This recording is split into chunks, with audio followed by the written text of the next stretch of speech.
This is the newest entrance into my Gauntlet style video. In the past, I've done two Gauntlets, one being all the Hokage versus all the villains of every major arc in the series. And then after that, I did a Gauntlet of all the Genin versus the Sound 5. This time, I'm going to be talking about the Akatsuki and specifically about the 5 Kage. And I just figured that this would be interesting because the Akatsuki have a long history with the 5 Kage. Like we had Orochimaru, when he was out of the Akatsuki, he assassinated two Kage.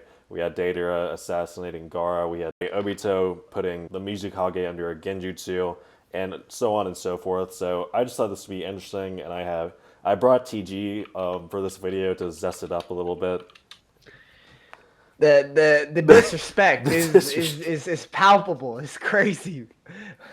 But we're gonna be talking about all the Akatsuki, and it'll basically just be like a random encounter in the forest, so no prep time. And in order to advance each round in the gauntlet, we need to deem that you have a 40% chance to win, because we do feel like this is difficult for a lot of them, and we're just gonna give them like the benefit of the doubt, because a lot of these are just kind of toss-ups. So as long as you're close to winning, like if it's kind of iffy, we'll advance you just to be generous. And then just as always, remember these types of videos like gauntlets are very like broad, so don't get like super, I guess, anal with us. Like if we overlooked some detail, we probably didn't. We just didn't feel like it was relevant. So just remember, this is kind of like our broad takes. This isn't like a super specialized video or anything. But Bars. yeah, bars. And then last thing I'll say is that the order is going to be Mei, Tsunade, Gaara, the Raikage, and Onoki. And it's all going to be their war arc forms. But starting with our first Ikatsuki member, it's going to be Hidan, and he's going to be taking on Mei.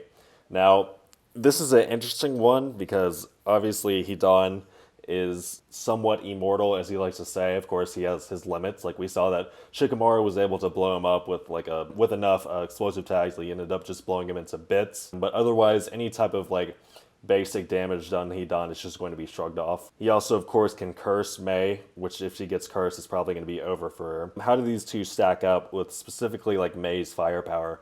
Now, Mei is, of course, you're going to find out as we talk about this video, Mei is very unproven, and we don't really see her do much, and everything she does is not that impressive in comparison to the 5 Kage. I honestly think that she didn't really get a chance to prove herself, but based on what we know, we have seen things like, for example, her acid release was able to melt Sasuke Susanoo in the 5 Kage Summit. We also saw that her lava release and large badges was able to melt Madara's Susanoo ribcage a little bit, during the 5 Kage versus Madara battle.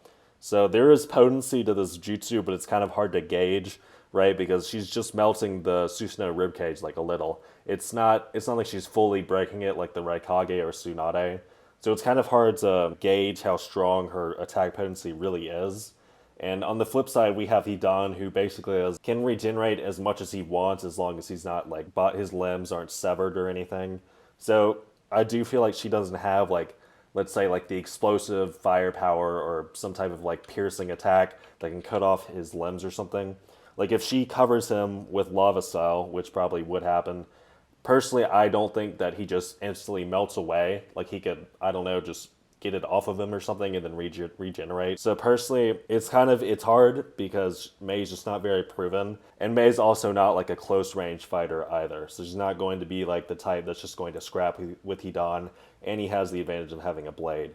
So personally, I think that there's no evidence that lava release is just going to instantly melt him on contact, like he's just going to turn into ash. At some point, because he's such a close range fighter, he's going to draw blood from her and then curse her, and then after that, there's not much she can do. TG has like a counterpoint to this because I do feel iffy about it, and he does have some good points to bring up. Yeah. So you definitely like kind of hit the nail on the head with like Mei being more of a ranged fighter. You even see this in like her fellow Madara. She's got the water style. In the 5 Kage Summit, she raises the pH. And I think that's actually a win condition of hers if she can raise the pH high enough.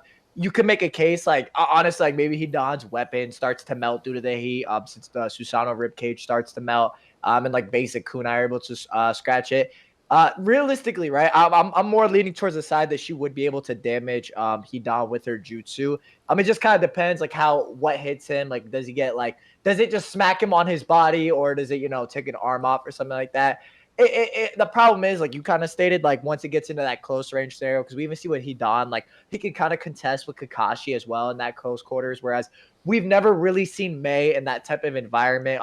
Even in the Madara fight, she's the first to get taken out, so it is a little harder for her. And we even see that her jutsu speed is a bit on the slower side because we even have like someone like Kerin, right, in the Five Kage Summit. When she shoots the jutsu out, she can jump out of the way and evade it as well. So there is some merit to what New Horizons is saying. He should be able to close the distance on some level. And if he does, that would be the fight. But again, just as easily, she can stop him with her lava release. So there is a chance because he's more of a close quarters dominant fighter, as long as the fact that she's not going to have intel about his immortality, which means that he kind of has that surprise jump on her as well. So there's a lot of factors, but he generally, it could go either way, but that 40% rule, he generally should be able to kind of clear it. Right, and then after that, we're both in like clear agreement that once he gets to Tsunade, he doesn't really have a chance. It's not. I don't think that she's gonna hit him so hard like he just evaporates or something. But it's still like there's such a skill gap between like for example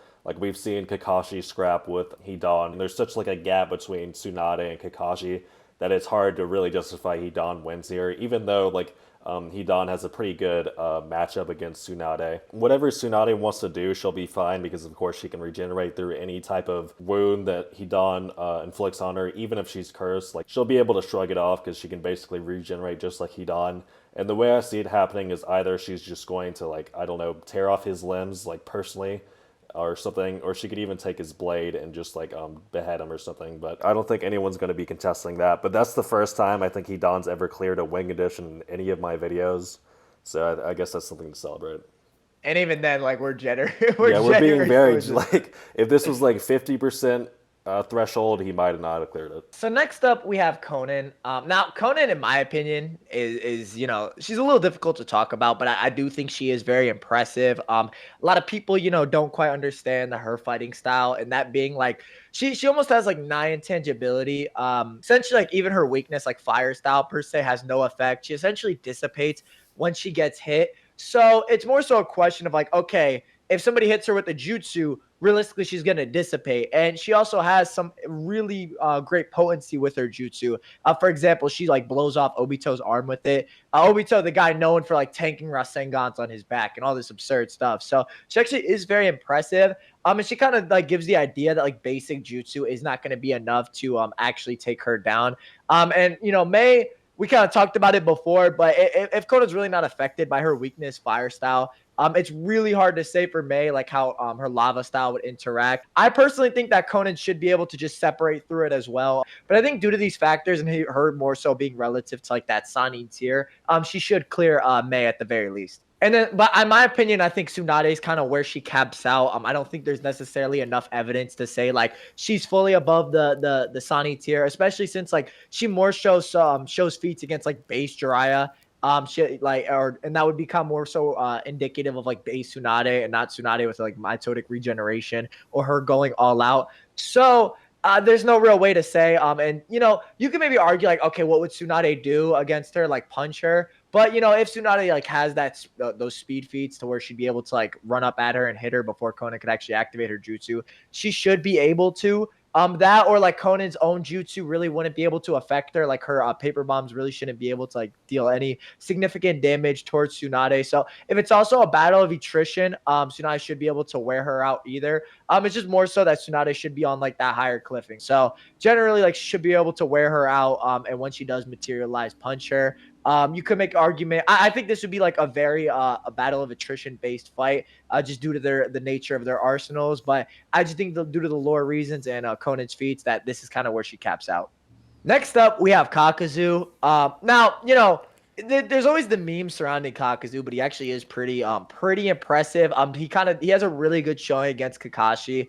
Just due to the nature that he makes like any fight into like a 4v1 or a 5v1, depending on like one of his hearts get hit off. But essentially, he can make those hearts that have like extreme jutsu potency. Like for example, the Raiton was able to cancel out with Kakashi's Shidori and whatnot. So there is a lot there.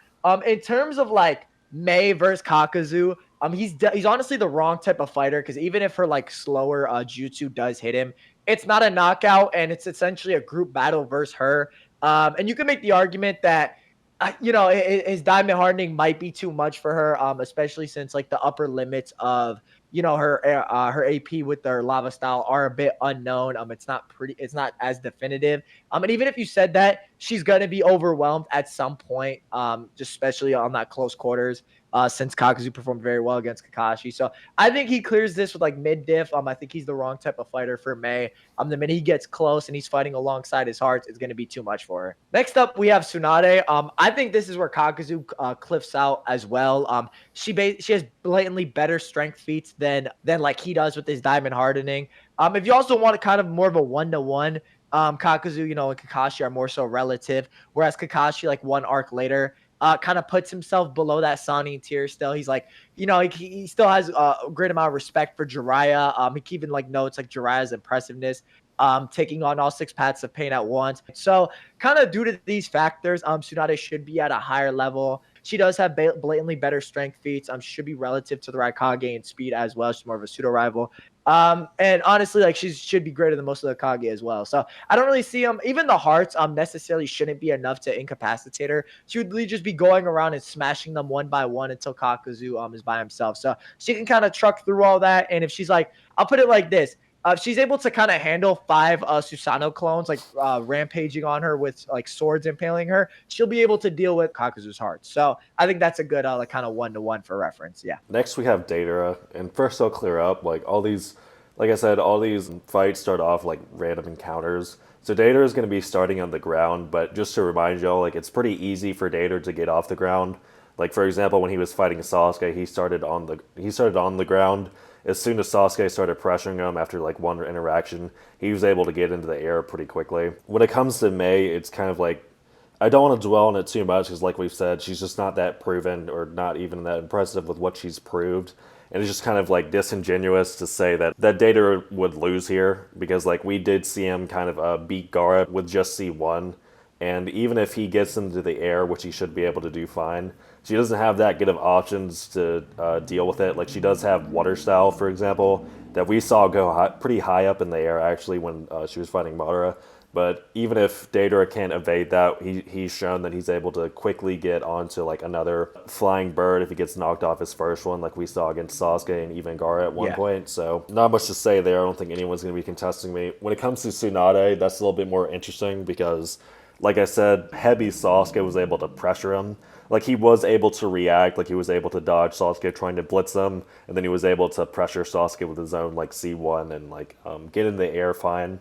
Now, but with Tsunade should probably be faster than Sasuke. She is a Sannin after all. We do know that heavy Sasuke is not Sannin level. It's very important that Tsunade does not let Datara get into the air because I don't really need to say she doesn't have any long range capabilities. Like maybe she can summon Katsuyu to like shoot acid at Datara, but I don't think that's going to be very effective. In terms of like, is she really going to be able to blitz Datara is very iffy. Because like, for example, when we saw her fight Kabuto and Orochimaru, she tried to blitz them and then she ended up just kicking like the entire street into like smithereens.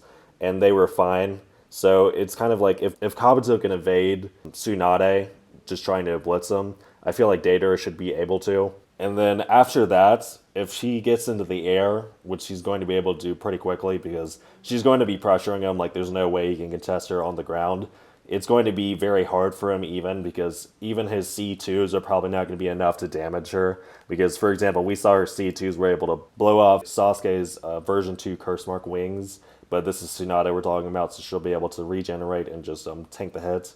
So even if he'll have to go up to like C3, which may not even work because like for example, we saw she was able to survive the Pain's almighty push that destroyed the entire Leaf Village, and she didn't have Katsuyu protecting her for that. So that might not even work on her. If it doesn't, he'll have to go up to C4. The C4 was the nano explosives, and there's not anything she's going to be able to do for that because she can't sense chakra or see chakra. She's not going to be able to know what's going on. She'll just assume it's a dud like Sasuke did at first. The point of this fight really is that it's not very likely she's just going to blitz them and one-shot them because she's not really that type of fighter necessarily. Like, speed's not necessarily the name of her game, and we saw like Kabuto and Orochimaru were able to dodge her like multiple times. So I do think Datara will be able to dodge her like at least once and then realize that he's not going to be able to fight her on the ground. And then once he's in the air, like he can kind of do whatever he wants. But moving on, we have Datara versus War Art Gaara to be specific.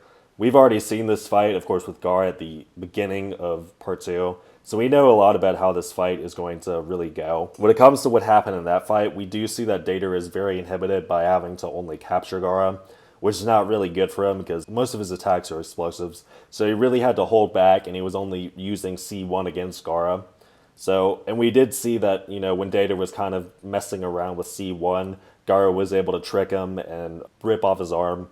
So that is kudos to Gaara for that. But after that, he ended up dropping C3 to distract Gaara, and then using his own C1 to defeat Gaara, which is kind of like, remember C1 is his weakest ability, so that doesn't look very good on Gaara. But we do know by the time that Gaara gets to the Warwick, he's much, much stronger than the beginning of part 2. But when it comes to this time, Data is not going to be limited, and he's not going to be using C1 because that's just not going to work unless he does something crazy like he did originally. So this time around, he's going to be using C2, which might work, it might not. Like we saw that his Sand was able to block Madara's clone Susanoo swings pretty well. So probably not C2 unless he does like some type of crazy combination attack. When it comes to C3, that's not going to work because Gaara can fly, and more than likely this whole fight is going to take place in the air.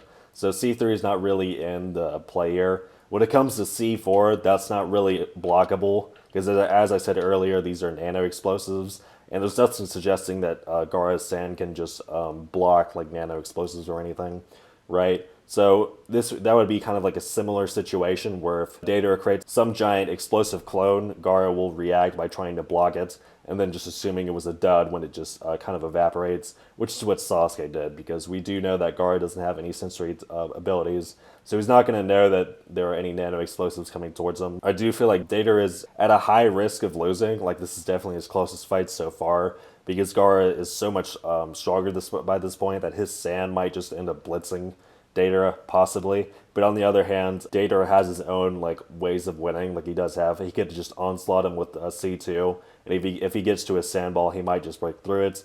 And then C4 also has no answer. TG kind of feels different about this, and he has some very good counterpoints to this, so I'll let him explain those. Yes, I do, bro. You know what I mean? I don't think I would probably add like a couple points to this that might like offer a different perspective. One being that like in one of the in the I believe it's the third data book, it talks about how like Gaara was also initially trying to capture Datara, so you essentially have a situation where like he's trying to capture an assailant. I will also say like I open up the possibility that on top of Gaara, I'll talk about his feats later in Shippuden in a second. But, on top of him, like, getting hit by C1, you could make the argument that was more so due to, like, him being chakra expended, since he does have to, like, consciously, like, use chakra to, like, fortify his sand armor on his body, which does kind of add a bit to that. Like, even he was, like, absolutely expended, and he might not have added more chakra to it, as he had been extremely fatigued, holding up all that sand and moving it outside the village. I personally feel that like his growth via losing Shikaku, you could argue he gets more rest and he gets stronger via all that. Maybe in the 5 Kage summit where he like intercepts the Raikage, and Sasuke kind of gives more of a blatant example with like that Sasuke is like a Madarasu being far faster than anything like heavy Sasuke would have. Same thing with that Raikage. Or maybe like his feats against like Gengetsu or like Lord Mu. Those he has some very good showings as well. The Madara fight, there's some also great examples where he like kind of reacts to and blocks Susanoo's sword swings, which might speak to like the level he leveled up his defense. Maybe getting some he gets a bit stronger, has more chakra to allocate into his defenses, which kind of like will let him block more explosives. So I think it's kind of gonna be a similar fight, only with Gaara having a much more definitive edge this time. So we kind of see it. It kind of depends a little bit how you interpret Gaara and like how this fight works. There's just a couple of variables that like kind of depend on your interpretation. But yeah, we're a little different on that, which is totally fine. Yeah, and then after this, we both agree that if Data passes Gaara, he's not gonna pass the Raikage, because this is kind of similar to the Tsunade situation, but the Raikage is much faster, and he's not going to be. Basically, his entire fighting style is just constantly blitz whoever he's fighting. Like in all of his fights, his first reaction is literally just blitz, which is not so much what Tsunade is like necessarily, but so in the way that we know that Data is just gonna kind of get blitzed here is that we saw that like Taka Sasuke could react to like the version 1 Raikage, like okay, like he could keep pace with the Raikage. Whereas with heavy Sasuke, we saw that Deidara could struggle. Like he could react to Sasuke, but after that first interaction, Deidara was like, I have to get in the air now. So if Taka Sasuke, which we know is like way stronger than heavy Sasuke based on what he could show, there's not much of a chance for Deidara to get into the air here. Even if he evades like the first attack, the Raikage's not the type of person to just stop. Like he's just gonna keep going. It's just not. There's no way that he's gonna get into the air because it's gonna take a second for like his bird to start flapping its wings and stuff. And even if he tries to distract the Raikage with some type of counterattack, any of the attacks that Deidara sends is just going to get shrugged off by the Raikage's lightning armor. That speaks for itself. So we both see Deidara having almost zero chance of winning here. And even if he Yeah. gets in the air, C3 is not going to work probably.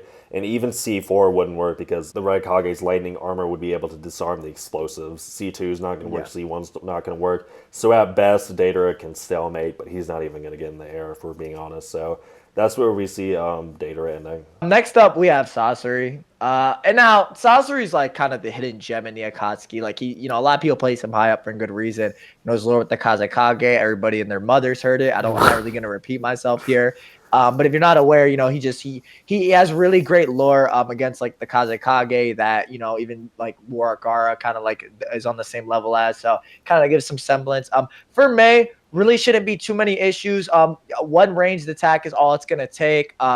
Even like if you argue like she breaks the Haruko puppet with her lava style, there really isn't any way to say like she'd be able to be equipped enough to like realize that if she gets scratched, it's over. Sasori also should be on a higher level of speed with like his Kazekage stuff. Honestly, Sasori should be on that Kazekage level or above, so he's very relevant here. In which case he doesn't have to do too much. He can even use his Iron Sand, which he can like use magnetism to like enhance the speed. So Mei should be a pretty easy clear for him. Not too many issues here. We go over to Tsunade.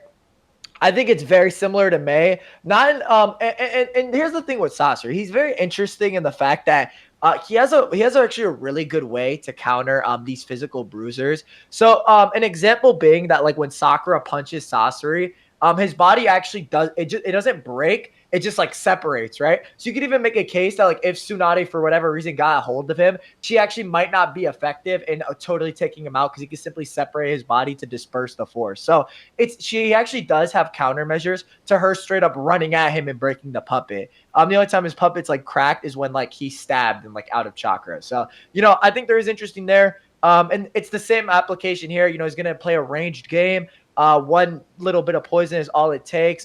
Even someone who has at this point, Sakura is not on Tsunade's level, but she can like heal comparable, or like she has been studying under her. And she's getting paralyzed, so there's no reason to suggest like Tsunade would have any of like differing resistances or anything like that. So Katsuyu would make a difference. So I think he clears Tsunade and Mei with relative ease in this scenario. Next up, we have Gaara. Gaara might be tougher. But again, I think the lore implications, like with the third Kazekage off Raza, we could look at a lot there. He should have a good time. Also, with like the Iron Sand is talked about to be the greatest sand compared to the Kazekage. So you can maybe make a case like him using the Iron Sand would just be blatantly superior to Gaara Sand. Kind of similar to how when like Raza hit Gaara Sand, like his gold dust was heavier and was able to overpower it. I think it would be that times 10 with the Iron Sand. Which Sasori can use with much more finesse than Gaara Sand, like with much more manipulation and much more potency. So I think there's a lot there. So realistically, he just needs one grain of sand to hit Gaara. His win conditions are very open. His lore is established there. I think Gaara, the same thing happens. Raikage A is a little different. I think it's very debatable if Sasori would be able to break through the lightning armor, as he doesn't really have like those potency feats to say so as such. In my opinion, I think the only way you can maybe argue that is if with like the super high magnetism speed boosted sand or like the giant sand blocks. I think those are really the only way you could say like the Raikage gets hit by them. Otherwise, like it's really tough for him. It doesn't help that like his lightning cloak like enhances his reaction time and all this. So even then, like I don't think he's getting tagged in that fight either. I think it's going to be very tough for Sasori. I think there's a good case that the Raikage is gonna go around in like a lariat and try and just break Sasori's puppet. So due to these factors, we don't really see him. There's just a bit of a speed difference. The Raikage still being faster than War Art Gaara, and him having the defenses and like AP to kind of do this. He's basically dealing with the physical force of someone whose cloak is made to just straight up brawl with the A-tail. So there really shouldn't be too much on that. If you kind of want a deeper reason, like version 1B was prepared to like lop Kisame's head off with a headbutt, and the Raikage can like smack arms with B and stuff like that when they lariat people. So I think it's pretty clear that Sasori shouldn't pass here just for like lack of AP and the speed difference. And then next we have Kisame, and just starting with Mei, like Samihada can absorb like lava release, so Mei's not winning here. Kisame passes Mei.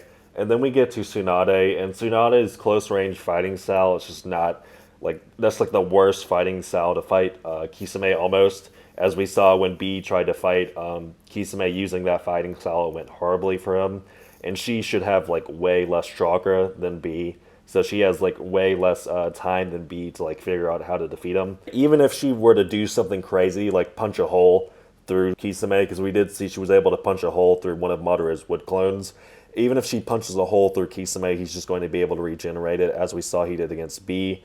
Because if he's not going to be able to punch him without going through Samihada first. And even if, like, let's say somehow she's just totally overwhelming him or something, he can do something like use Water Dome, and then at that point he's there's nothing Tsunade can do. Like we saw that B wasn't even able, like version 2B wasn't even able to swim out of it, so there's no way like Tsunade is going to be able to do anything in that scenario, so I think he's got this one pretty easily. Can I actually add something real quick? Because Yeah. I like that you brought that up. Not a lot of people will bring this up as well, but after being chakra deprived for a prolonged period of time, after he gets like from a couple Leaf Jonin, he absorbs their chakra. He's also able to just like tangle with base guy and like brute strength. Like he's able to block his hits and whatnot. So even in close quarters, like not too many people will bring this up. And at half strength because he doesn't have Samehada, he's an absolute barbarian in that regard as well. So you can make an argument like he performed somewhat well in that regard as well. But yeah, I just wanted to add that in. Yeah, and even when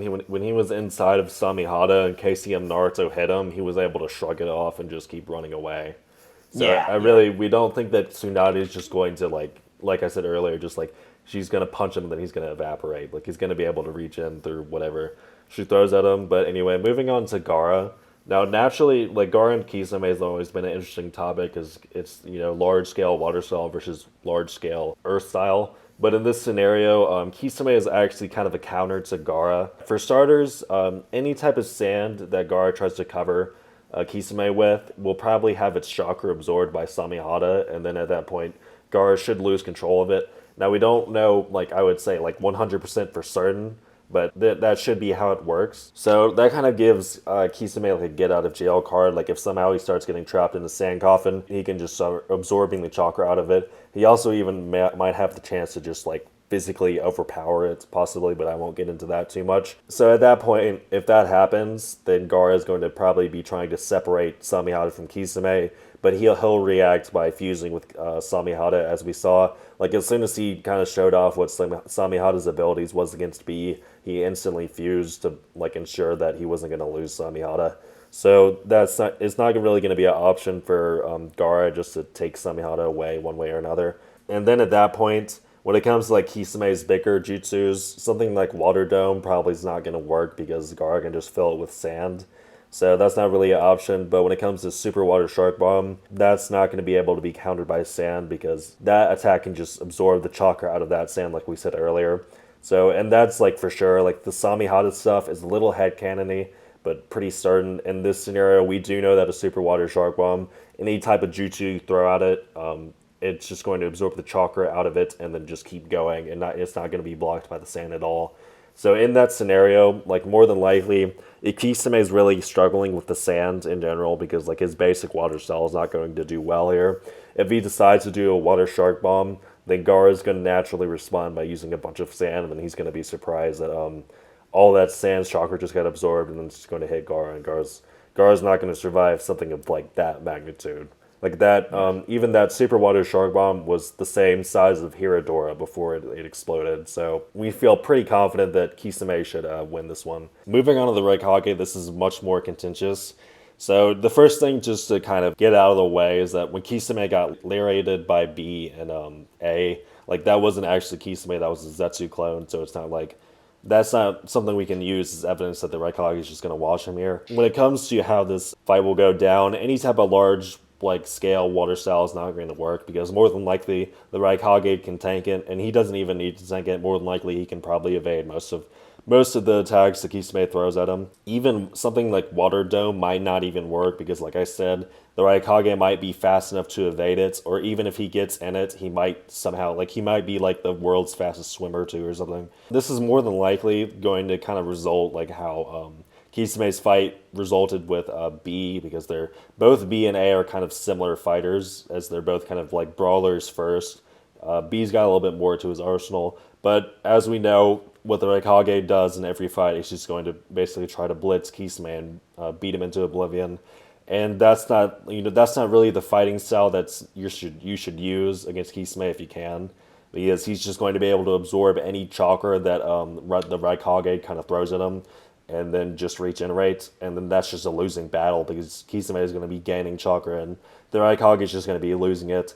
And when it comes to the Raikage, like we do know that Karin said that he had like tailed beast levels of chakra, and he probably has chakra levels that rival the Eight Tails since he is like an Eight Tails rival. But even then, we saw that when Kisame fought B, it really didn't take that long for him to just absorb all of B's chakra. Like that wasn't a very long fight at all. Now B was doing a lot of dumb stuff in that fight to kind of like hasten his defeat. But in this situation, like all the Raikage can do is basically just go up and punch Kisame. But if he wants to punch Kisame, he's gonna lose chakra as a result. Because especially if Kisame ends up fusing with Samihada, because then he can just take chakra from just touch. So, and like we said with the Tsunade stuff, we don't see the Raikage just like totally obliterating to the point that he can't regenerate. And he can do, even if Kisame somehow gets overwhelmed, he can do something like turn the entire terrain into water, and that can help him if he's starting to get overwhelmed. Like he can take a break or something, or start fighting from the water.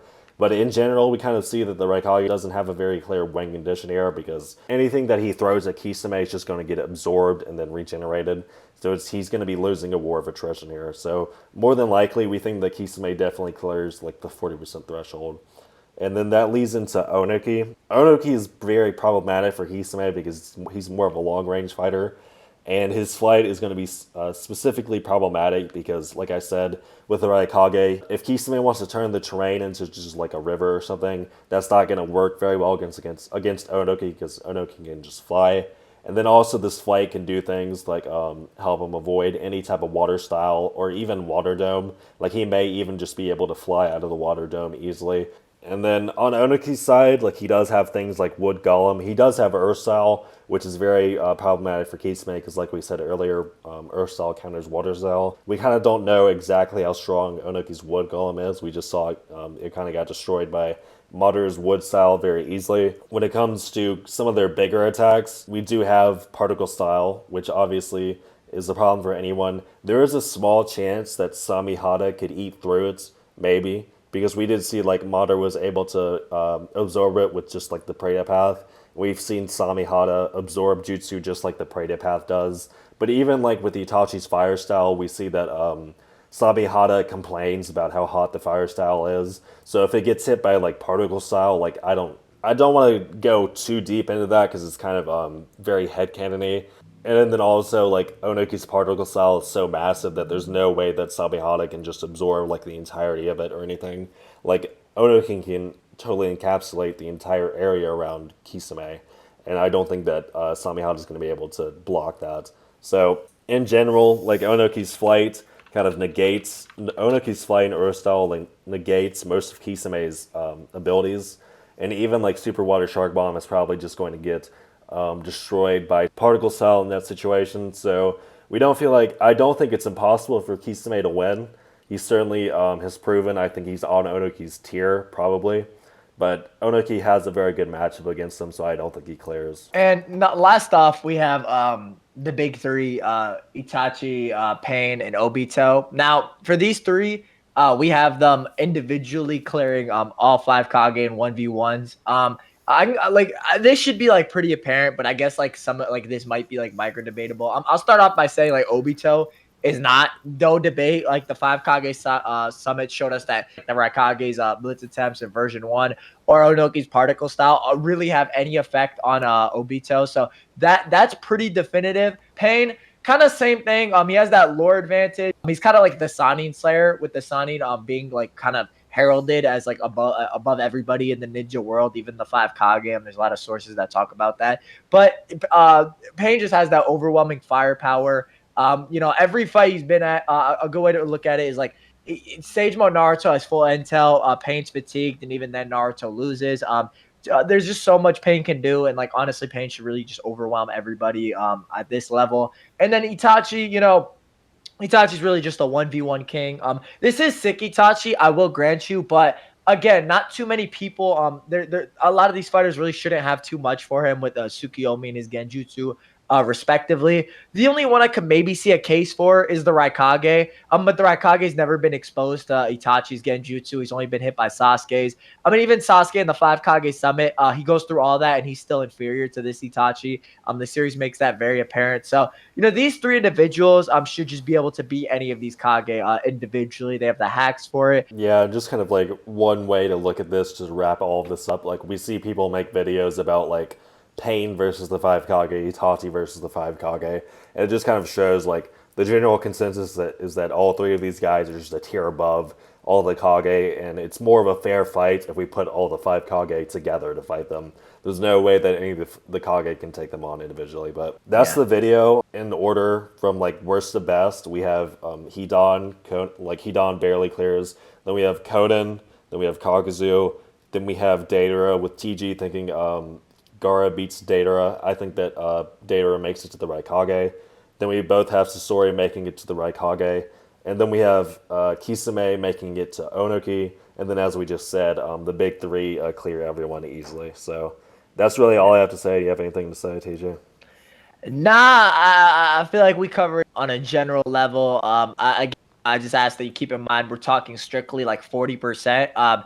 If this were like 50, I think a lot of our answers would probably differ going on this. But a good way you could look at this video is that we're generally being very generous to the Akatsuki in this situation. Like, you know what I mean? So I would just keep that in mind while watching the video. But I think we pretty much covered it.